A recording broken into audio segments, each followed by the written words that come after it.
Hello नमस्कार साथियों। आज हम यूपी पीजीटी इकोनॉमिक्स लेकर आए हैं। पिछली क्लास में हमने 10 क्वेश्चन कराए थे। आज हम 11वें क्वेश्चन से शुरुआत करते हैं। चलिए शुरू करते हैं।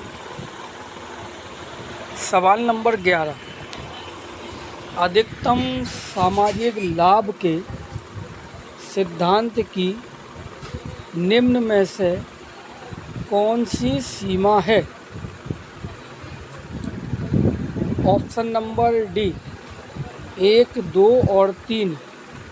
नंबर 1, सार्वजनिक व्यय से प्राप्त सीमांत उपयोगिताओं का सदैव उचित आकलन संभव नहीं है। नंबर 2, सार्वजनिक व्यय तथा करारोपण को बहुत छोटी इकाइयों में मापा जाना चाहिए। और नंबर 3, यह स्थैतिक स्थिति की मान्यता पर आधारित होता है। ऑप्शन नंबर डी, तीनों बातें ठीक हैं, इसलिए ऑप्शन नंबर डी इसका आंसर होगा। सवाल नंबर 12 पर आते हैं। एक सामान्य मांग फलन होता है कीमत का। एक सामान्य मांग फलन होता है कीमत का। ऑप्शन नंबर बी, एक दिश ह्रासमान फलन। एक दिश ह्रासमान फलन।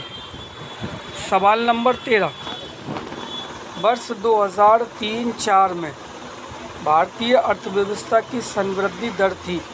Option number D 8.5%। सवाल नंबर 14,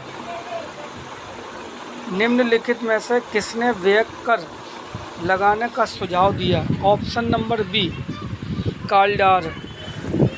सवाल नंबर 15, कॉब डगलस उत्पादन फलन के लिए प्रतिस्थापन की लोच होती है। ऑप्शन नंबर बी, इकाई। सवाल नंबर 16, अल्पाधिकार बाजार में फर्मों की संख्या होती है। ऑप्शन नंबर सी, 10 से कम। सवाल नंबर 17, भारत में ब्रिटिश काल में किसने आर्थिक दोहन के सिद्धांत का प्रतिपादन किया था? ऑप्शन नंबर डी, दादा भाई नौरोजी। सवाल नंबर 18, निम्नलिखित में से कौन सी संस्था भारत में राष्ट्रीय आय का अनुमान लगाती है? ऑप्शन नंबर बी, केंद्रीय सांख्यिकी संगठन। Option number B, option number B पे आते हैं, केंद्रीय सांख्यिकी संगठन।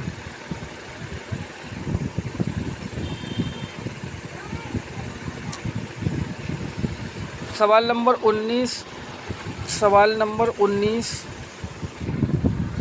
भारत में केंद्र सरकार के कर राजस्व के वर्तमान सबसे बड़े स्रोत हैं। ऑप्शन नंबर इसका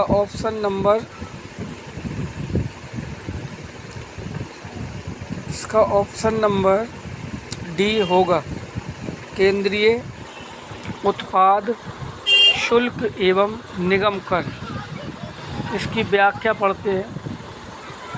वर्ष 2005-06 के बजट में विभिन्न करों से प्राप्तियां इस प्रकार हैं: उत्पाद शुल्क 20 पैसा, निगम कर 18 पैसा, आयकर 11 पैसा, सीमा शुल्क 8 पैसा। सवाल नंबर 20 पर आते हैं। एकाधिकार होता है। ऑप्शन नंबर बी, एकल फर्म उद्योग का। सवाल नंबर 21, परिवर्तनीय विनिमय दर प्रणाली के अंतर्गत विनिमय दर का निर्धारण कौन करता है? ऑप्शन नंबर सी, विदेशी विनिमय बाजार में मांग तथा पूर्ति की शक्तियाँ। इसका आंसर होगा ऑप्शन नंबर सी। सवाल नंबर 22, पूर्ण प्रतियोगिता के अंतर्गत फर्म का मांग वक्र उत्पाद अक्ष के सापेक्ष। ऑप्शन नंबर सी समानांतर तथा समान ढाल वाला होता है। सवाल नंबर 23, भारत में सेवा कर सर्वप्रथम लागू किया गया था। ऑप्शन नंबर बी वर्ष 1994-95 में। सवाल नंबर 24, उत्पादन फलन में यदि मात्र एक आगम परिवर्ती हो तो उत्पादन फलन में यदि मात्र एक आगम परिवर्ती हो तो उत्पादन परिवर्तन की मात्रा व आगत परिवर्तन की मात्रा के परिणाम स्वरूप प्राप्त होगा। ऑप्शन नंबर इसका होगा डी। ऑप्शन नंबर डी, साधन का क्रमशः वृद्धिमान स्तर व ह्रासमान प्रतिफल। सवाल नंबर 25, विशेष आहरण अधिकारों SDRs को सदस्य राष्ट्रों में निम्न में से किसके अनुपात में आवंटित किया जाता है। ऑप्शन नंबर डी, अंतर्राष्ट्रीय मुद्रा कोष IMF में अंशदान। सवाल नंबर 26, कॉब डगलस उत्पादन फलन में यदि आगतों को उनकी सीमांत उत्पादकता के अनुसार पारितोषित किया जाए तो पारितोषित वितरण के उपरांत अवशेष होगा। ऑप्शन नंबर इसका कोई ऑप्शन नहीं आ रहा है 26 का। चलिए 27 पर चलती हैं। वर्तमान में भारत में सेवा कर की दर है। Option number D 10%। सवाल नंबर 28, निम्नलिखित में से कौन सा निर्धनता के दुष्चक्र का अवयव नहीं है। ऑप्शन नहीं पता इसका। सवाल नंबर 29, व्यापार चक्र का अति निवेश सिद्धांत किसने दिया है। Option number B हेयक।